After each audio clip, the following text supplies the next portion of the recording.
Getting your hair done in New York City is so interesting because it's either like you have to sell your house to afford these knotless braids and also like sign your life away and sell all of your kids, or you walk in somewhere and no expectations, reasonably priced, but the worst hair of your life. Like, I feel like you cannot get both. You can't get good braids at a reasonable price. That's just my opinion, especially in the city. But I'm going to try today because I'm not gonna give up. I've had my afro for like a month now. I don't even know how I've done it. It's getting tiring and I just need something new to do with this. So I'm going to Brooklyn today, get my hair done. I should have gone around like right when they opened. Since it's walk-in, I don't know if I'm like late or whatever, but it's fine. I'm just gonna take what I get and I won't get upset.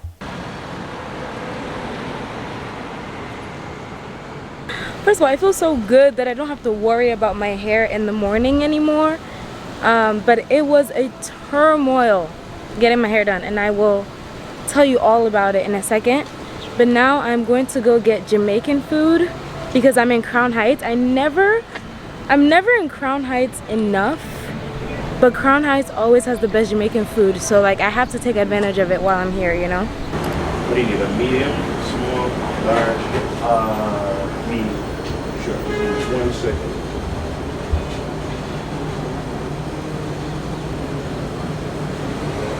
And a beef patty. No patties. No patties. My head hurts so bad. Also, I did say I was going to give a review of like basically the whole day. So let's start with the hair braiding. Hair braiding in New York City is a chore, and I don't know if it's a chore because I make it a chore or if it's actually a chore. From like finding the place you want to get your hair done and then reading through their policies, and I'm like, I don't really want to adhere to all these policies. Like, I just want to get my hair done plain and simple. But when you go to the plain and simple get your hair done places, they never know what you're talking about, and I don't like to deal with that.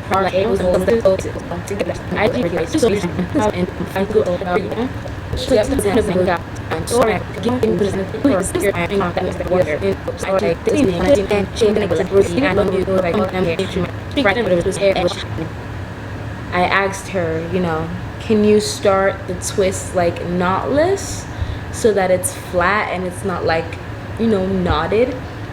And she was like, she freaked out. She's like, twist and knotless? Like, you didn't tell me that before.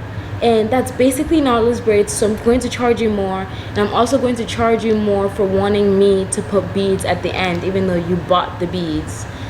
Like, charged me extra for so many things.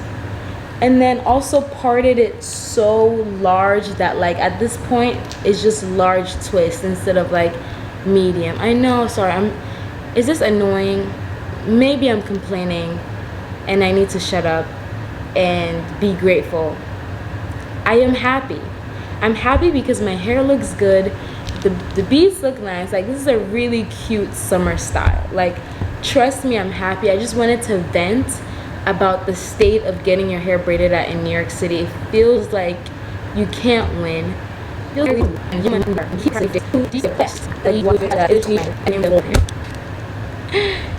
It's not the end of the world. It's not. But it's just little things like this that really, really upset me. So coming home to some free phone cases and a nice can of LaCroix is always nice. I do have some positive news though. The creative Christian night that I went to after I got my hair done, it was so fun.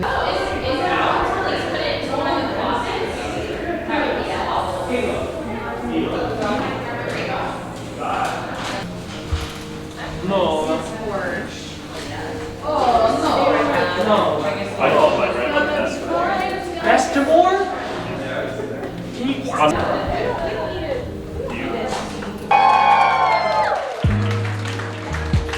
Angie plans to release an EP soon. Yeah.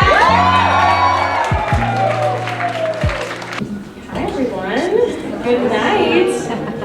Oh my god, there's so much love in this room.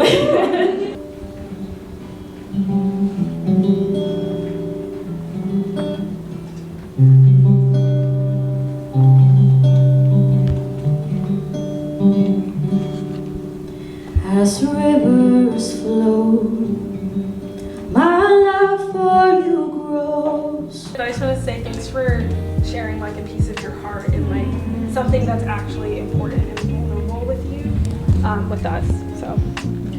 Distorted me, light reflects, glass bends, and yields me the unloved version, the unlovable version. I start to peel back more in terms of what were these conflict areas that were happening, what were these traditional ways in which people had stewarded their relationships.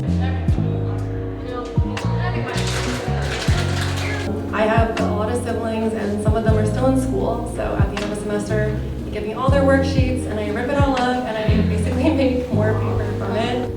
So I call this an in-between space because that's like where your conversations will continue when you leave each pods. Thought I was alive, but I'm just barely waking. The more that I strive, the more that I'm aching. I just love when people come together, like spaces for like connection and vulnerability and communicating and meeting people and sharing your stories. Like, it just does something to my heart. I love spaces like that. There's a particular thing that has been going on recently where, and maybe I'll touch on this like further in another video, but there's this thing where you feel like because you preach about God a lot, like online, and like that's, you know, what you're known for, it feels like, to me, it feels like I can't be like upset or sad for too long. And it feels like when I am upset or like I'm going through something, it feels like I can't go through it because I have to bring light and like positivity to others. It's a lot of pressure because I want to come on as raw. I will say the past weekend and even just going to this event tonight, like, and speaking to friends about all of this, it's brought so much healing for me and so much clarity and peace. I feel lighter, I feel happier. You know, I know the feelings will arise again, but really, I've been going through some dark stuff. There's a lot of stuff that I don't say online or show. A lot of family, deep crazy stuff that when I do tell someone, they're like, oh wow, you know. And the things that I, you know, talk about on here, like maybe wedding planning struggles or like being a full-time creator and how hard it is, like all these things, they are not as large as the actual root of whatever it is, like what I am going through. Those are just like minute things, you know. So I don't really bring the deep stuff out. Even that still feels like you shouldn't say anything bad and you shouldn't say that anything is wrong, and you should always come across as positive and uplifting. And I was really struggling to come to terms with the fact that I am facing a lot of stuff and that I have to produce content and, like, you know, show myself to people. It was hard for me to differentiate, like, oh, I don't want to show this stuff to people, but I also have to show myself. But I can't come on camera without you guys kind of seeing through it. So it was hard, but this event really taught me that it is okay to not be okay. It's okay to not be okay for a little bit, you know, because sometimes we're like, okay, I'm giving myself like a week, like after a week, why am I still upset about this? But it's okay to not be okay for a while. I'm not weird. I think tonight taught me, like, I'm not weird for being Christian and still feeling deeply, deeply sad and having really scary thoughts. Like, it's okay. It doesn't make me any less Christian. It doesn't make me any less authentic, and it doesn't make me any less, I don't know. I felt like if I did talk about the things I was feeling and stuff, it would be too depressing. Like, I didn't post on my podcast these past 2 weeks because I was telling Lucas and I was speaking to Darren. I was like, if I really did sit down and make podcasts every week, it would be so depressing, and I don't want to depress you guys. I don't. So I'm like, I'd rather just not speak, But something someone said tonight was like, things are less scary when you shine light on them.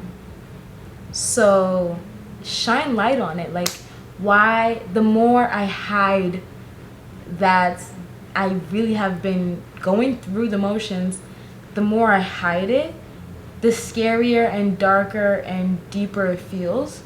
But if I shine light on it and I bring in, I'm like, I just flash a flashlight. So I'm like, oh, look, it's not that scary. Everyone goes through things.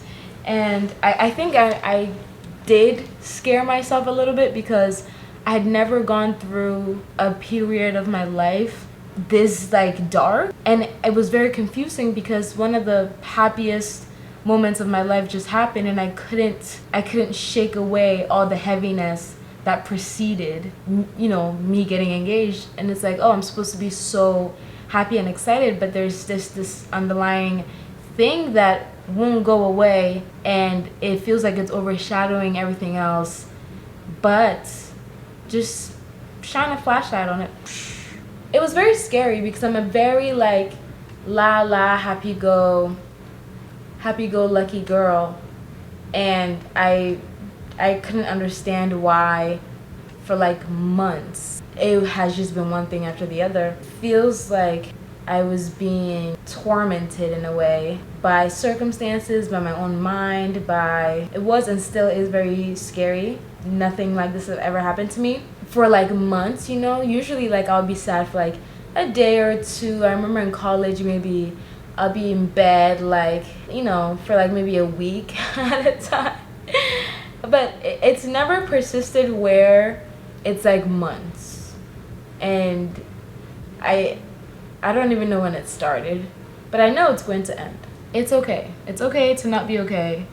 You can still be holy, Christian, love God, and still feel really deep, dark stuff. Like, it's never happened to me before, so I really freaked out, and I kind of went into hiding, and I didn't want to say anything, and I didn't want to address it or like make it a thing, because I felt like it made me less Christian and less anointed and less holy and righteous, because how can you be that and still be sad? Don't you know that God's got you? I do, but for some reason it's not computing.